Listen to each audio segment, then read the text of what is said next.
Very good. అది చెప్పాక వదలడు కదా, చెప్తానంటాడు. అంతవరకు సాగు ముందుగా చెప్పేసి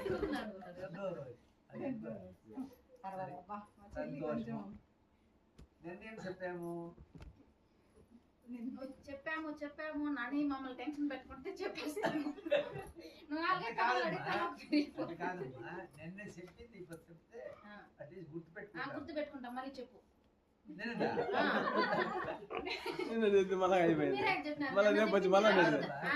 సాయిబాబా గురించి నిన్న ఏం చెప్పాము అంటే మేము చెప్పింది ఇదన్నీ వద్దు, 2 పాయింట్లు. అదేమి నిన్న చెప్పింది ఏమి ఫస్ట్ ఏం చెప్పాము, ఏం జరుగు కృష్ణ ఆయనకి పేరు పెట్టింది అది ఆవో సాయి అని పేరు పెట్టారు. ఎవరు మాల్సాపతి. మీరు షిరిడి పోయినప్పుడు కూడా మొదలు ఖండోబా దేవానికి వెళ్ళి ఆమెటి బాబాని చూడాలి.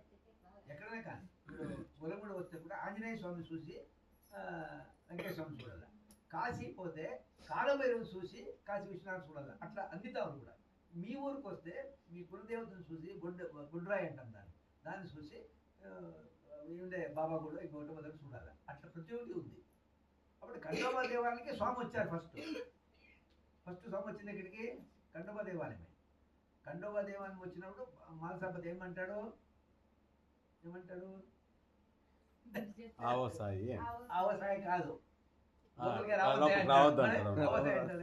లోపలికి రావద్దు, నీవు మామాతసుడు కాదు, నీ వేషభాషాలు చూస్తే నీ ఫకీర్లాగా ఉన్నావు, నీవు లోపలికి రావద్దు అంటాడు. అంటే మీరు ఇప్పుడు బాబా అని అభిషేకాలు చేస్తూ ఉంటారు. ఆ రోజుల్లో బాబా ఎంత ఇబ్బంది పడ్డారు అని కూడా ఆలోచన చేయండి మీరు. ఆ రోజుల్లో కూడా వాడు సర్పంచ్ ఎన్ని ఇబ్బంది పడ్డారు. మీ దీంట్లో సీరియల్ చూస్తూ ఉన్నాం కదా, మామూలు ఇబ్బంది పెట్టలేదు అప్పుడు. అంటే దేవుడు కావాలంటే అన్నీ ఇబ్బందులు పడాల్సిందే ఎవరైనా కానీ. మానవ దైవరూపేణ అని మనుషుడు. ఆ దేవుడు కావాలంటే అన్ని అర్హతలు రావాల. అన్ని అర్హతలు కావాలంటే ఏమి దెబ్బలు పడాల. అప్పుడు ఏమంటారు స్వామి ఏమంటారు, నా మతం అంటే నా అభిమతము. ఈ ప్రపంచాన్ని నడిపే ఏదో ఒక శక్తి ఉంది. ఇప్పుడు సూర్యుడు మీరు చెప్తే పుడతా ఉన్నాడా, లేదు నియమం ఉందా? ప్రతిరోజు సూర్యుడు పుడతా ఉంటుందా? ఎవరు చెప్తే పుడతా ఉన్నాడు? ఆ శక్తి ఏదో కానీ ఆ శక్తినే భగవంతుడు అన్న స్వామి. ప్రతి మానవుడు కూడా భగవత్ స్వరూపుడే అన్నాడు. అది ఫస్ట్ పేజీలో ఉన్నాయి. ప్రతి మానవుడు కూడా ఏమ్మా పద్మ, ప్రతి మానవుడు కూడా మీ భర్త, మీరు, పక్కింటి వాళ్ళు, మరి ఇంకేముంది ప్రాబ్లం? అందరూ భగవత్ స్వరూపంగా చూస్తే కానీ అందరూ భగవత్ స్వరూపంగా చూస్తే గొడవలు ఏమిటికి వస్తుంది? ఇంట్లో ఏమో గొడవలు వస్తుందమ్మా చూద్దాం. ప్రతి మనిషి కూడా భగవత్ స్వరూపుడుగా నేను చూస్తాను. ప్రతి మనిషి భగవత్ స్వరూపుడు. తిరుగుతూ ఉంటే మేము నవ్వుతూ ఉంటాం. జరిగిందని చెప్పాను ఒక గంట ముందర. తిరుగుతూ ఉంటే మాకు నవ్వు వస్తూ ఉంటుంది. ఎలా అంటే ఆ స్థితిలో ఉంటాడు. మీరే కానీ ఆ స్థితికి వచ్చారనుకో, మేము కొందరు తిరుగుతూ ఉంటారు. అప్పుడు ఏమంటాం, మణిపూర్కి దాటలేదు అనుకుంటా. చక్రాలు ఉన్నాయి, 7 చక్రాలు. అది ఆమె చెప్తాను, 7 చక్రాలు. ఈ మణిపూర్వకము దాటుకున్నామంటే వాళ్ళు ఇక్కడికి రారు. ఇప్పుడు భార్య గుడికి వస్తుంది, భర్త రాడు. భర్త గుడికి వస్తున్న భార్య రాడు. ఎందుకు? భార్య గుడికి వస్తుంది, మీరు ఇద్దరు వెళ్తారా గుడికి? అబ్బా అదృష్టవంతారు మీరు ఇద్దరు. భార్య గుడికి వస్తుంది, భర్త రాడు. భర్త గుడికి వస్తాడు, భార్య రాడు. ఎందుకు? ఎక్కువ లేదా పోతుంది దూరం ఊళ్ళో సరే, అది ఆమెట్టించి దేవుని అడిగేది మీరు పోయిందో వచ్చింది ఆమెట్టించమ్మా. దీనికి కారణం ఏమని చెప్పడం. భార్య గుడికి వస్తాడు, భర్త రాడు. మీదే అని కాదు, మీ తీసుకోవాలంటాడు. మీరు మాదే తీసుకోండి. దానికి నేను మా పైన వేసుకుంటాను. లేదంటే మీరు మీ పైన అంటే జనరల్ గా ఎందుకు అని తెలుసుకొని దాన్ని చెప్తా ఉన్నాను. భార్య గుడికి వస్తే భర్త రాడు, భర్త గుడికి వస్తే భార్య రాడు. ఏమనుకుంటారు మీరు? నా భర్తకు బుద్ధి లేదును, కర్మ బాగలేదును, పూర్వజన్మ సుఖం లేదును అనుకుంటారు. అవునా? ఇంకేమైనా ఉందా ఏమ్మా తల్లి? కాదు, నీకు తెలిసింది చెప్పు. ఇక్కడేమి ఎవరేమి ఇదేమీ లేదు. అందరూ తెలుసుకునేదని కాదు, అన్నీ తెలుసుకునేది కాదు. తెలుసుకునే దానికే సత్సంగా. పారాయణం అంటే. పారాయణం అంటే ఏమి? సత్సంగమే. సత్సంగంతోనే తెలుసుకుంటాం. ఏమదుగా వంక పెట్టుకొని ఆ బాబా చెప్పుకొని ఇవన్నీ చెప్తా ఉంటాం. ఏమేమి తప్పులు చేస్తాం మేము, ఎందుకు ఆ తప్పు చేయకుండా ఉంటే ఏమవుతుంది, చేస్తే ఏమవుతుంది, ఇదండి. ఇప్పుడు దీపారాధన అన్నాము. ఎందుకు దీపారాధన? నేను చెప్పాను. దీపారాధన ఎందుకు చేయాలి? తిరిగా చెప్పుకుంటే ఎట్లమ్మా? ఇప్పుడు గుర్తుపెట్టుకోకుండా ఉంటే చెప్పి ప్రయోజనం ఏంటి? ఇప్పుడు అప్పుడే చెప్పినాడండి, చెప్పుకా మేము వింటాము. చెప్పినాను అంటాను స్వామి. నేను చెప్పినాను కదా, నేను చెప్పినాను కదా దీపారాధన ఎందుకు చేయాలా? ఎందుకు చేయాలా? ఆత్మ పరం జ్యోతి. దీపం జ్యోతి పరం జ్యోతి దీపేన పరిపృత సంధ్యా దీపం నమోస్తే అంటాము. దీపం జ్యోతి అంటే అంటించిండేది. పరంజ్యోతి ఎక్కడుంది? ఆత్మలో ఆత్మ. ఉంది. పరంజ్యోతి ఇక్కడ ఈ జ్యోతిని వెలిగించుకొని 10 మందికి ఉపయోగపడితే అక్కడ దీపారాధన చేసిన దానికి ఫలితము. లేకుంటే నూనె వేస్ట్, ఒత్తి వేస్ట్, టైం వేస్ట్. పరంజ్యోతి ఇక్కడ ఉంది. దీపం జ్యోతి పరంజ్యోతి దీపైన పరిపృత సంధ్యా దీపం నమోస్తే అంటాం. సంధ్య అంటే గాయత్రి అంటే భర్త ఎందుకు వస్తాడు, భార్య రాడు. భార్య వస్తాడు, భర్త రాడు. ఎందుకు? 2010లో చాగంటి కోటేశ్వరరావు వచ్చారు ఇక్కడికి నైమిషాడు. ఈ పది కూడా దాన్ని రాసుకుంటున్నాను. ఆ పుస్తకం కూడా ఉంది నా దగ్గర, చూడొచ్చు. ఆ రోజు ఇదే క్వశ్చన్ అక్కడ అడిగారు. ఎవరు అడిగితే స్వామి చెప్పారు, 60 జన్మలకి ఒక స్థితి వస్తుందండి ప్రతి మనిషి. 60 జన్మలకి, 120 జన్మలకి, 60 జన్మలకి కుంభకర్ణ స్థితి, 120 జన్మలకి రావణాసుని స్థితి, 180 జన్మలకి విభీషణ స్థితి, 240 జన్మలకి ఆంజనేయ స్వామి స్థితి. ఇప్పుడు భార్యాభర్తలే వాళ్ళకి 60 జన్మలు అయింది. నీకు 240 ఏమి? విభీషణ స్థితి, ఆంజనేయ స్వామి స్థితి. గుడికి పోవాలా, భజన చేయాలా, లేదు భగవద్గీత చదవాలా, ఇవి 240 జన్మలు. 60 జన్మలు కుంభకర్ణ స్థితి, తినల్లా, నిద్రపోవాలా. వాళ్ళకి ఏం చేయాలంటే నేను అదే చెప్తాను. ఈ ING Vysya bank manager Mallikarjunarao అని వచ్చారు. ఇదే అడిగాను, గురుగారు దీనికి కానీ మీరు ఆన్సర్ చెప్తే నా జీవితం ధన్యం గురుగారు అన్నాను. ఎందుకు అన్నాను? నా కొడుకు పెళ్ళయింది, సెటిల్ అయింది. కూతురు మా బ్యాంక్లోనే ఐఎన్జి బ్యాంక్లోనే ఉన్నారు. అందరూ నలుగురు కూడా ఐఎన్జి బ్యాంక్ కొడుకుని కూతురుని అందరూ చేర్పించినారు. మేము ఇప్పుడు మా ఇద్దరే ఉన్నాము. ఇల్లు ఉంది బెస్తవారపేటలోనే. నేను ఎక్కడన్నా పోవాలంటే ఈ అమ్మాయి రాదు. ఈ అమ్మాయిని ఇచ్చిపెట్టుకోవాలంటే నాకు మనసు ఉందో ఏం చేయాలా? అప్పుడు ఇది చెప్పాను, చాగంటి కొట్టేసి చెప్పాను. అప్పుడు ఈ 60 జన్మలు అయింది అనుకో విభీషణ స్థితి, 120 ఎందుకో రావణాసును. నేను చెప్పింది అయినా పోకూడదు అంటాడు. అప్పుడు ఏం చేయాలి? జన్మ పరంపరలో వ్యత్యాసమే వస్తూ వాడికి బుద్ధి లేదు అని, లేదు ఇష్టం లేదు అని కాదు. ఈ జన్మ పరంపరలో ఇంకా ఆ స్థితికి రాలేదు. ఆ స్థితికి వచ్చినట్టు వెళ్ళిపోతారు గుడికి, లేకుండా లేదు. ఇది కాదు. సరే అమ్మా, 170 అది చెప్పను అనుకోండి. నాకు ఇప్పుడు నీళ్ళుంది అమ్మా, అది తీసుకోక ముందరే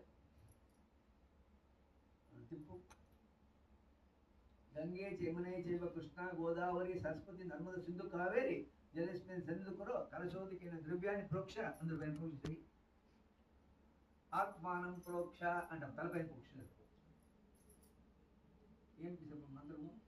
గంగే యమునే చైవ కృష్ణ గోదావరి సరస్వతి నర్మద సింధు కావేరి. ఈ లోపల తీసుకొచ్చి నీళ్ళు కాదండి. ఇప్పుడు బ్రాహ్మణి ఇంత అబద్ధం చెప్తే ఎట్లా?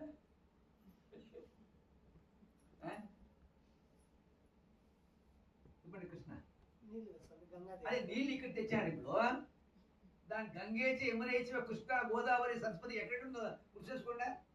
అవన్నీ ఇదే అంటారు. తిప్పు తిప్పు గంగే యమునేచి నమ్మంతుడు చెప్పాడు కదా, అబద్ధం కాదు. అవును, భూమి నుంచే వచ్చింది. గంగేచ యమున సింధు పాకిస్తాన్ ఉంది, సింధు నది అదన్నీ ఇక్కడే ఉంది అంటారు. అన్యాయం కాదు ఏమ్మా? అదే ఎందుకు ఆవాహన అంటే ఎట్లా? గంగే యమునే చైవ కృష్ణ గోదావరి సరస్వతి నర్మద సింధు కావేరి జలస్మి సన్నిధికోరు. ఆ జలాలన్నీ ఇక్కడే ఉంది అంటాడు. మీ ఇంట్లో కొళాయిలో పట్టుకొని వచ్చి మేము కూడా చూసాము. అది బోర్ వాటరో లేదో వాళ్ళు ఇచ్చిన వాటర్ ఏమో. ఇప్పుడు ఆన్సర్ ఇక్కడ ఉంది. తెలుసుకుంటే ఆ కీలకాలు తెలుసుకున్నారన్న ఉద్దేశంతోనే ఈ పారాయణ మనం పెట్టేది. తెలుసుకున్నా పట్టుకున్నారా మీరు ఏదన్నా ఉంటే 900 లెక్క వస్తుందా? 900 లెక్క 9 1 9 టేబుల్ అమ్మా. 9 1 9 9 2 1 8 9 3 27 7 2 9 9 36 చూడండి. ఎక్కడ చూడండి మీరు 9 9 9 వస్తుంది. సృష్టిలో ఈ లెక్క విడిచిపెడితే ఇంకో లేదు. ఇంక ಯಾವುದೇ అట్లా టాలీ కాదు. అన్ని 9 9లో 81 8 1 9 9 1లో 9 అంటే అండపిండ బ్రహ్మాండం అన్ని సృష్టి. ఏమి సృష్టి ఉందో భగవంతుడు ఏమి సృష్టి చేసినాడో చంద్రలోకము అండపిండ బ్రహ్మాండ అన్ని లోకాలు కూడా 7 కింద లోకాలు 7 పైన లోకాలు అన్నీ సేపు భగవంతుడి సృష్టి అంతా ఒకటే. దీన్ని చూస్తూ ఉండేవాళ్ళు ఇద్దరే. ఎవరు? సృష్టి అంతా ఒకటే, చూస్తూ ఉండేవాళ్ళు ఇద్దరు, సూర్యుడు చంద్రుడు. ఈ సృష్టిని ఆడళితం చేస్తూ ఉండేవాళ్ళు ముగ్గురు. ఎవరు? బ్రహ్మ విష్ణు మహేశ్వరుడు. పట్టణ క్లాస్ బ్రహ్మ విష్ణు మహేశ్వరుడు. ఈ సృష్టికి ఎక్కడా కూడా మీరు అరబ్బీ సముద్రం ఉండండి, అమెరికాలో ఉండండి, మీ పలందరలో ఉండండి, 4 దిక్కులు తూర్పు పడమర ఉత్తర దక్షిణం. 9 5 45 మీరు మాకు మోసం చేయొచ్చు, మేము మీకు మోసం చేయొచ్చు. భగవంతుడు ఎవరికి మోసం చేయలేదు, అందరికీ ఇచ్చాడు పంచేంద్రియాలు. మీ సంగతి తింటే ఏం రుచో నాకే అమెరికా అధ్యక్షుడు కూడా అదే పంచేంద్రియాలు ఇచ్చాడు ప్రతి మనిషికి కూడా. సరే అదే కర్మ కొద్ది కన్ను లేకుండా పోవచ్చు, అదే అంగవ్యకీనమే. అదే భగవంతుడు మాత్రం అందరికీ పంచేంద్రియాలు ఇచ్చాడు.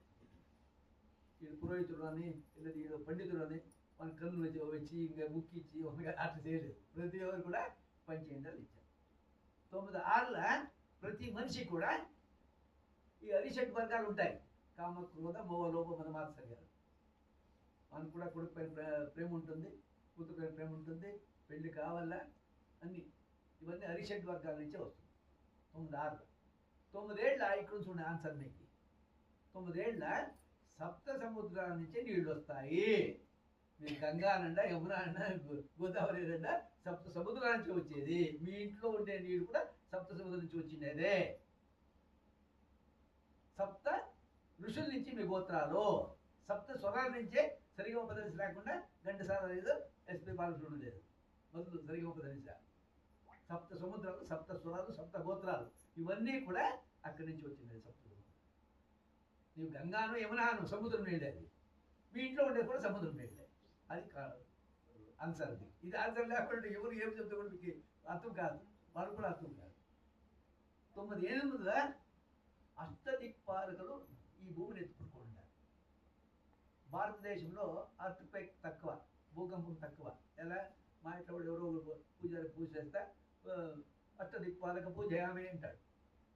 యారే దేశాలు చూడండి, మన జర్మనీలో ఇప్పటి వరకు ప్రతిరోజు భూకంపం అవుతుంది. అది కాకుండా ఉండేట్లా వాడు కనిపెట్టుకుంటారు. అవుతే కూడా లాస్ట్ 3 years బ్యాక్ ఒకసారి అక్కడ కూడా అయింది జర్మనీలో.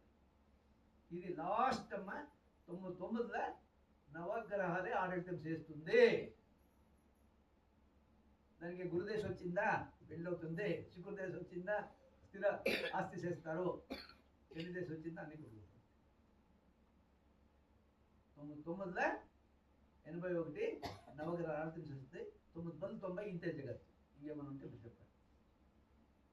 జగత్తు నడిపేది ఏమైనా ఉంటే చెప్పండి. సరే సంతోషం. 173 పారాయణంలో 2వ రోజు. సరే అప్పుడు ఏం చెప్పారు? ఇది ఆవసాయ అని పేరు పెట్టారు. అమెటి నుంచి 6 నిన్నే చెప్పాను కదా. అదేమది గురుము. గురుము తప్పు అవుతుంది. చాంద్బాయ్ పటేల్ వచ్చి నా గురువు తప్పైంది స్వామి అంటాడు. అది అక్కడే వేస్తామని పోయి అంటాడు. దానికి ముందర అక్కడ పోయి ఉంటాడు. అయితే అక్కడ గురువు లేదు, ఈ స్వామి చెప్పినట్టు గురువు ఉంటుంది. తిరిగి వాపసు వచ్చి ఉక్క పిలిచాల. వాడేమనుకుంటాడు అగ్గిపెట్టి కావాలని అనుకుంటాడు.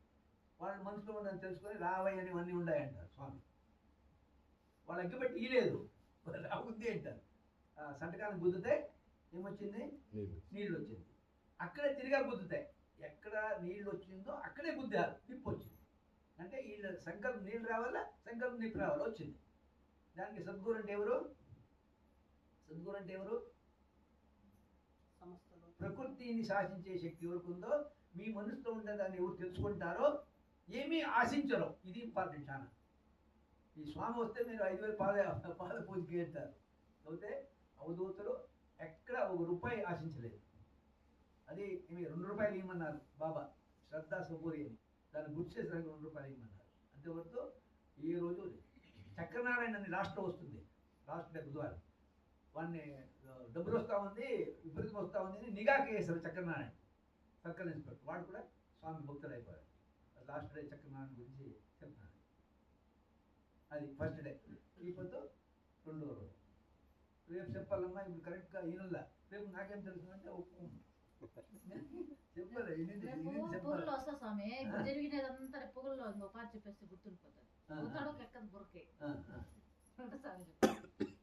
ఎట్లా కృష్ణ మనసు పెడితే బుర్ర పనిచేస్తుంది కదా, చదువుకోలేదు కాబట్టి కాదమ్మా, చదువుకున్న విన్నారు కదా. విన్నాము, ఇది కూడా తక్కువే. ఏంటమ్మా ఇది చెప్పుకుంటూ వచ్చే చెప్పండి ఇప్పుడు స్వామి. 2వ రోజుకే మీరు మర్చిపోతే నేను పోయిన మటుకు ఏం గుర్తుంటుంది మీకు? అందుకే 2 తడలు చెప్పమంటాను. 2 సార్లు చెప్తే అందుకే నేను చెప్పిండేది ఇప్పుడు ఒకసారి తెలుసుకుంటాము. ఇవి రేపు కాదమ్మా, చెప్పేది మనం 6 రోజులు చెప్తాము. అదే చెప్తాను. 6 రోజులు కూడా ఫస్ట్ డే ఏం చెప్తాము అది అడుగుతా ఉంటాం. ఆ రోజు నేను అదే అడుగుతాను స్వామి. ఆ రోజు చెప్తాం కదా, లాస్ట్ చెప్తాం. 7వ రోజు కూడా అడుగుతాం. 7వ రోజు మాట్లాడేది ఉండదు. 7వ రోజు ధ్యానంలో ఉంటారు, మీరు స్వామిని చూస్తారు. అయితే 6 రోజులు కూడా ఇవన్నీ చెప్తా ఉండండి. టీచర్గా పనిచేసారు, దానికోసం చెప్పాల్సిందే. సరే, ఈ పొద్దు 2వ రోజు. ఈ పొద్దు సంకల్పాలు చెప్పుకున్నాను మీరు. ఇప్పుడు నేను కూడా అడిగారు, ఆ ప్రాబ్లం ఈ ప్రాబ్లం ఏముంటే కూడా స్వామికి మీరు మీ సంకల్పం చెప్పుకున్నారు. అది కూడా ఏమైంది చెప్తాను ఇక్కడ.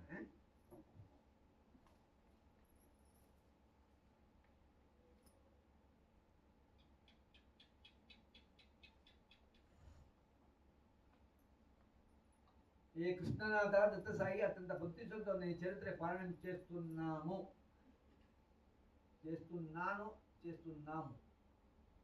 ఏముండాలి అంటే అందరూ చేస్తున్నాము. తండ్రి నా మనోభిష్టము అనేది బదులు మా మనోభిష్టం నెరవేర్చి మా కష్టాలు నివారిస్తుంది. నీవు తప్ప వేరే దిక్కులేదు సాయి, పాయమా. ఓ బాబా, నీ పాదతుడే నాకు శిరోధార్యం, నీ సర్వజీవులకు సౌఖ్యప్రదాతు, సర్వజ్ఞుడైన ఓ సాయి ఓ నా పంచప్రాణంలో 5 జ్యోతిగా వెలిగించి నీకు ఆర్పిస్తున్నాను. దయతో స్వీకరిస్తుంది. సర్వమానవ శ్రేయస్ కోసం మానవతాన్ని దాల్చిన ఒక దత్తావతుందా నీకు జయము గాక. ఓం సాయి, శ్రీ సాయి, జై జై సాయి. ధర్మానికి ఆని చేతుల్లో నీవు అవతరించుడు, వివిధ రూపంలో నీ లీలను ప్రదర్శిస్తా నాస్తికం సైతం ఆస్తికులు మార్చి ఉంటుంది. సర్వమానవ సుపాత్రం సర్వమత సామరస్యం కోసం అవతరించిన మంగళమూర్తి కదా నీవు. తండ్రి ఒక్కొక్కరి ముస్లిం వలె మరి ఒకరి హిందూ వలె ఇంకొకసారి కృష్ణుల దర్శనమిచ్చదు. మానవజాతి యావత్తు ఒకటేనని భిన్న మతంలో వారి అభివృద్ధికి అనుగుణంగా ఏర్పడింది దివ్య జ్ఞానబోధం చేసిన మన యోగత తండ్రి. బాబా ఓ సాయి, నీ యశస్సును లీలను, నీ అనుగ్రహతత్వాన్ని మొదలమైన నీ ప్రేమతత్వాన్ని పరవశించిన ఉదయంతో గానం చేసే శక్తి నాకు ప్రసాదించు తండ్రి. బాబా తండ్రివైన నీవు స్వతంత్రించి అడుగుతున్నాను, ఏమి అనుకోకు. ఎప్పుడో నీ సేవల మునిగి నీ నామం గానం చేసే ఈ దీనాది దీనమైన భక్తునికి భక్తులకి ఎటువంటి కష్టాలు రాకుండా కాపాడుతండ్రి. ఇది నా కనిష్ట కోరిక మాత్రమే. కలియుగంలో భగవన్నామ స్మరణే మోక్ష మార్గం కనుక సాయినామ జపం మనకి ముక్తి మార్గం.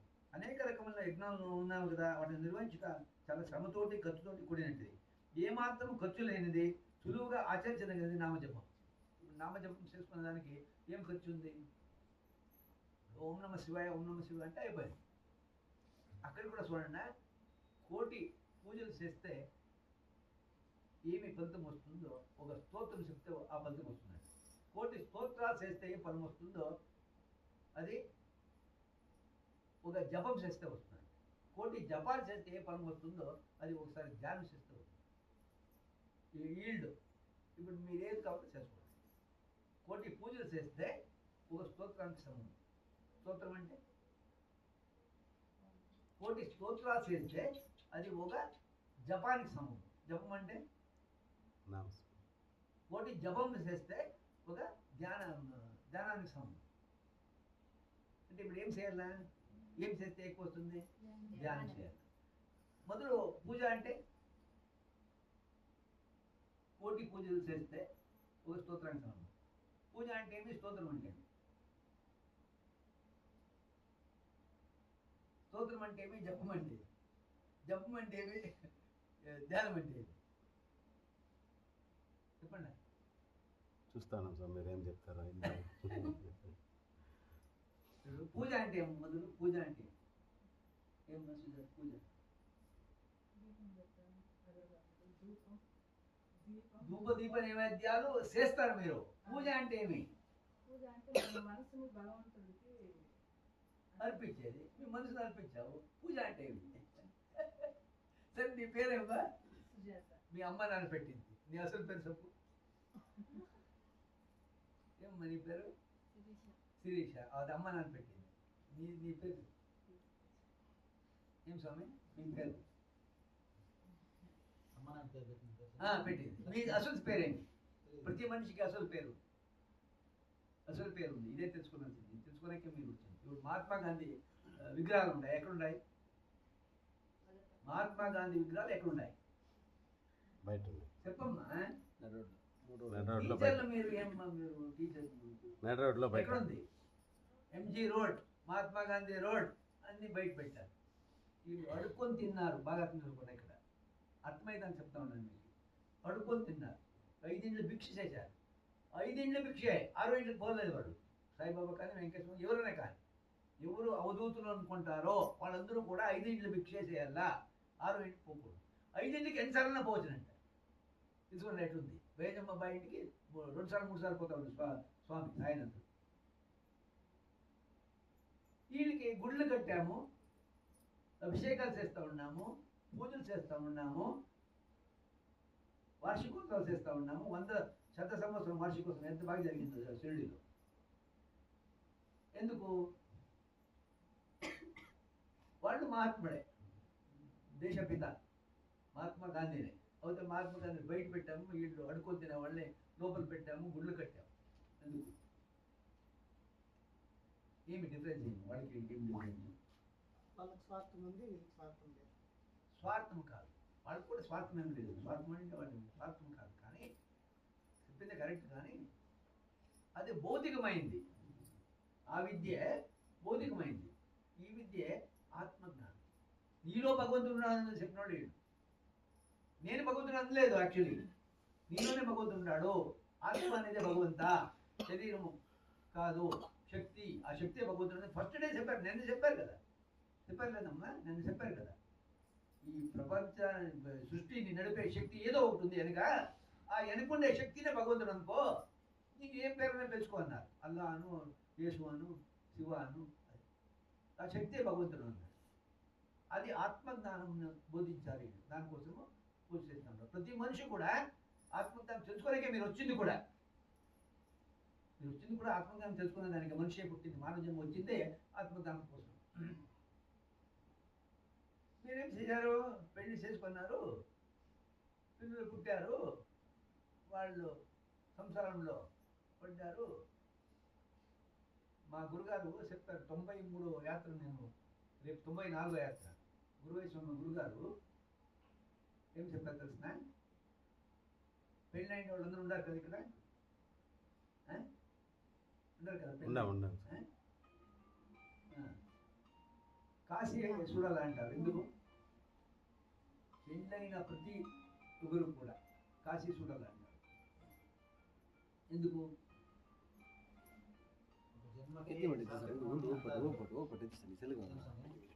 మన జన్మ ఎత్తిన తర్వాత చూడాలని ఈ రోజుల్లో, పాత రోజుల్లో అది సాధ్యం కాదు. సరే, ఆ ట్రాన్స్పోర్టేషన్ అవన్నీ ఉన్నాయి. అయ్యాలి. అయితే పెళ్ళైన ప్రతి ఒక్కరు కూడా కాశీ చూడాల్సిందే అంట. కాశీకి పోతే మోక్షం వస్తుందా? అట్లుంటే జగత్తంతా పోయి అక్కడే కాశీలో ఉండిపోతాం. నీకు పెళ్ళి చేసేటప్పుడు మా జాతిలో అవుతే, బ్రాహ్మణులు అవుతే వాడు ఒడిగెత్తుకుని వెళ్ళిపోతాడు కాశీయాత్ర. యారే జాతి అవుతే కాలు కడుగుతారు. మీకు కూడా ప్రతి జాతికి కూడా ఒక పద్ధతి ఉంది. అప్పుడు కాశీయాత్రకి వెళ్తాను అని అలిగి పెళ్లి కూడా పోతే మామ వచ్చి కాదే ఇప్పుడు కాదు, గృహస్థాశ్రమం స్వీకరించు అని కన్యాదానం చేసి తన కూతుర్నిచ్చి పెళ్లి చేసి వానప్రస్థాశ్రమం నీవు కాసిపోయా, గృహస్థాశ్రమం మాత్రం నా కూతురు జొత్తని గృహస్థాశ్రమం స్వీకరించు అంటారు. అది వానప్రస్థాశ్రమంలో మీరు కాశీ చూడాలని. మా గురుగారు ఏం చెప్పారంటే కాశీకి పిలుచుకొని పోయేది కూడా ఒక సేవ అనుకో అన్నారు. దానికి 93 సార్లు నేను కాశీ పిలుచుకొని పోయినాను. నేను ఇప్పుడు కూడా మార్చి 2కి 60 మంది ఉంటారు, 9 రోజులు అక్కడే ఉండాలి. వాళ్ళే 20 మందిని ఇచ్చారు. అప్పుడు సిద్ధారావు భార్య కూడా లక్ష్మీ కుమారి ట్రాన్స్పోర్ట్ మినిస్టర్గా ఉంటుంది చూడండి, వాళ్ళ భార్య కూడా మా జొత్తుకు వచ్చింది. వీళ్ళు మా గురుగారు ఫస్ట్ బ్యాచ్లో 22 మందిని ఇచ్చారు. వాళ్ళు కాశీకి తీసుకోపో, ఇది ఒక సేవ చేయి అన్నారు. వాళ్ళ గురుగారు మాట ఇచ్చాను కాబట్టి ఈ పొద్దు కూడా తీసుకొని పోతాను. ఒకే ₹1 కూడా మేము తీసుకోము. అక్కడ ఏం జరుగుతుందో అది డివైడ్ చేసి వాళ్ళ పేరు వేస్తారు. ఈ పొద్దు ఈరోజు మార్చి 2 50 మంది ఉంటారు. స్వామి ఇప్పుడు కాశీ యాత్ర పోయేది పెళ్ళైన వాళ్ళు మాత్రమే. పెళ్ళి అయిన వాళ్ళు వానప్రస్థాశ్రమంలో గృహస్థాశ్రమంలో స్వీకరించి గృహస్థాశ్రమం అయిన వీటికి 100% కాశీ. ఏ ఉద్దేశం అంటే దేనికి వెళ్ళాలి కాశీ? అదే కాశీ చూడాలని ప్రతి మనిషి కూడా. అంటే కాశీ చూడాలంటే అది అదే ఇడీ ప్రపంచంలో. ఎందుకంటే పాత రోజుల నుంచి కూడా మనకు పెళ్ళి అవుతుంది, ఆ సందర్భంలో మనకు తెలియజేస్తారు. ఓకే, అది ఎందుకు చూడాలా అంటే ఈ ప్రపంచంలో యుగాంతం అవుతే కాశీ ఒకటే మిగిలేదు. ఉంది చూడండి, యుగాంతము అని ఉంది. ఈవెన్ వేదవ్యాసులు కూడా రాశారు, వేదాల్లో కూడా ఉంది, ఉపనిషత్తుల్లో ఉంది. కాశీ ఒకటే మిగులుతుంది, అన్ని యుగాంతంలో వెళ్ళిపోతుంది. ఆ కాశీలో మిగిలిన ఏమి జనం ఉంటారో వాళ్ళ నుంచి తిరిగి సత్యయుగం స్టార్ట్ అవుతుంది అని ఇప్పుడు ఉండేదాంట్లో. అది పత్రిజీ గారు కూడా చెప్పిండారు, సత్యయుగం. దానికోసం కాశీ పోవాలా అనే ఉద్దేశంతో చెప్తారు. అది కాశీలో ఏ ప్రాణి పుట్టితే కూడా మోక్షం పుడుతుంది అని. ఎంతోమంది అక్కడ పోయి ఉండి, ఎవరో మనముడు పెళ్లికి ఇక్కడికి వచ్చి ఉండి ఇక్కడ చచ్చిఉంటారు, అక్కడే సావాలని అక్కడే ఉండి కాగా ఇక్కడికి వచ్చి చచ్చిపోయారు. అది కూడా జరుగుతుంది. అంటే మరణం ఎక్కడ ఉంటుంది అనేది తెలియదు, ఎవరికి తెలియదు. ఎక్కడ ఉంటుందో అక్కడ ఈడ్చుకొని పోతుంది ఎవరికన్నా. కానీ జనన మరణం అనేది ఆత్మ వచ్చే కొన్ని జననం వెళ్ళిపోతే మరణం. దాన్ని మా గురువు గారు ఇది కూడా ఒక సేవ అనుకో అన్నారు. ఇప్పుడు అన్నదానం ఎట్లా సేవ, కాశీకి తీసుకుని పోయేది కూడా ఒక సేవ అనుకున్నారు. అట్లే 93 సార్లు తీసుకుపోయింటారు. కాశీనే కాదు, ఏమన్నా కేదారు, బద్రీ, అమర్నాథ్ అన్ని తీసుకుపోయారు.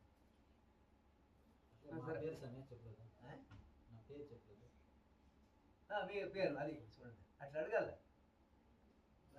మర్చిపోతామని వెళ్ళిపోతామంటారు. పేరేంటి మీ పేరు, అసలు పేరు?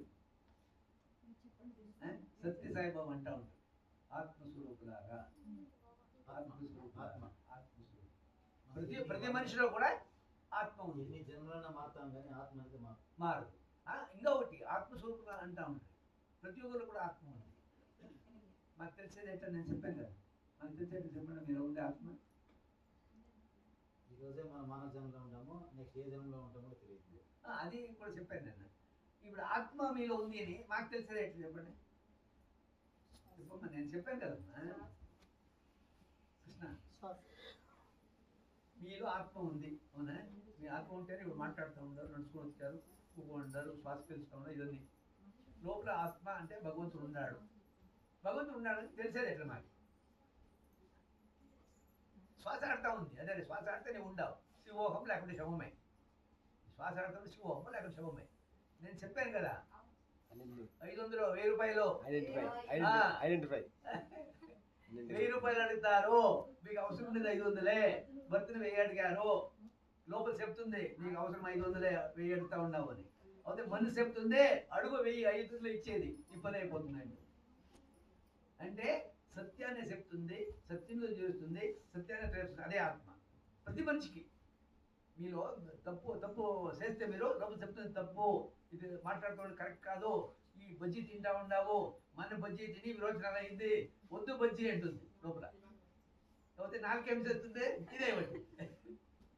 అది భగవంతుడు ఏమి అసత్యాన్ని చెప్తుందో లోపల మీకు చెప్తుంది. ప్రతి మనిషికి చెప్తుంది. చెప్తుందా లేదా మీకు? ప్రతి మనిషికి చెప్తుంది తప్పు తప్పు తప్పు అంటుంది. ఈ మనిషి ఏం చెప్తుంది, కానిలే అంటుంది. దానికి బుద్ధి కర్మానుసారంగా అంటారు. మీ బుద్ధి కర్మానుసారంగా ఉంటుంది. సరేమ్మా, కలియుగంలో భగవన్నామ స్మరణే మోక్ష మార్గం కనుక సాయినామ జపం మనకు ముక్తి మార్గం. అనేక రకమైన యజ్ఞాలు ఉన్నాయి కదా, వాటిని నిర్వహించడం శ్రమతోటి ఖర్చుతోటి కొనేది. ఏ మాత్రం ఖర్చు లేనిది. ఏం ఖర్చు ఉందమ్మా నామస్మరణకి? నామస్మరణకి ధ్యానానికి ఇప్పుడు పూజ చేయాలంటేనా మీరు స్నానం చేసుకోకున్నట్ట, ధ్యానం కూకోవాలంటే అంటే కూకున్నట్టు హాయిగా ధ్యానం అది కూడా చేయదు. మీకు అన్నీ కావాలి, అన్నీ రావాలి, భగవంతుడు అన్నీ ఇవ్వాలి. భగవంతుని మాత్రం ఇంత గూడు కట్టి అక్కడ పెట్టింటారు భగవంతుడు. మీకు మాత్రం 3 బెడ్రూమ్ 4 బెడ్రూమ్ 6 డైలీ కాదు అన్నీ ఇచ్చేది ఎవరు? వానికి మాత్రం ఇక్కడ పడిండు అని గడేస్తారు, గడేసి దేవుడికి నియమ నిబంధనలు ఉంటాయి స్వామి. మనం ఖచ్చితంగా కూడా ఇప్పుడు మనం బయట పెట్టుకోలేము కదా. బయట పెట్టుకుంటున్నాం మంచి చెడ్డ భావన, మనం మానవ జన్మలో ఉన్నాము. అదే ఆ భావన రావాల. మేము అన్ని ఇచ్చేవాడు భగవంతుడు, వారికి అట్లీస్ట్ ఒక పోయి దాంట్లో ఉదరన్నా కూకొని పూజ చేసేంతనే పెట్టుకున్నాను. పెట్టరు ఇది మాత్రం పెడతారు, 3 బెడ్రూమ్ పెడతారు, 4 బెడ్రూమ్ పెడతారు. ఇచ్చే పంటలు కదా 3 బెడ్రూమా సింగిల్ బెడ్రూమ్ అనేది కాదు, ఆత్మనే తెలియజేస్తుంది అంతే. అవునా కదా స్వామి? అదే ఈ రోజుల్లో రోజు అదే షింక పక్క పెడతారు, రోజు గుడికి వెళ్తా ఉంటాము, చేసేది చెప్పేది ఏది ముఖ్యం? చెప్తానే ఉంటారు. సరే నామజపం చేసుకునే దానికి ఇబ్బంది లేదు. నామజపం చేసుకునేందుకు ఏమి, దానికి 1 పూజలు చేస్తే ఒక స్తోత్రానికి సమానం. స్తోత్రం అంటే ఓం నమః శివాయ అంటే స్తోత్రం. పెదవులు ఆడితే స్తోత్రం, పెదవులు ఆడకుండా చేస్తే జపం. ఇది బాగా అర్థం చేసుకోండి. పెదవులు ఆడకుండా చేస్తే అదే ఓం నమః శివాయ, పెదవులు ఆడకుండా చేస్తే జపం. అప్పుడు 1 పూజలు చేస్తే వచ్చేది ఓ స్తోత్రం. ఓం నమః శివాయ అంటే స్తోత్రం, మంత్రమే. అదే రాదు ఫలితం. అదే ఓం నమః శివాయ పెదవులు ఆడకుండా చేశారనుకో అది జపం అవుతుంది. అదే ఓం నమః శివాయని ధ్యానంలో ఒకరు చూస్తే అది దానికి ఎక్కువ ఫలితం వస్తుంది. ఇది ఇప్పుడు మీరు ఏది చేస్తారో మీ ఇష్టం.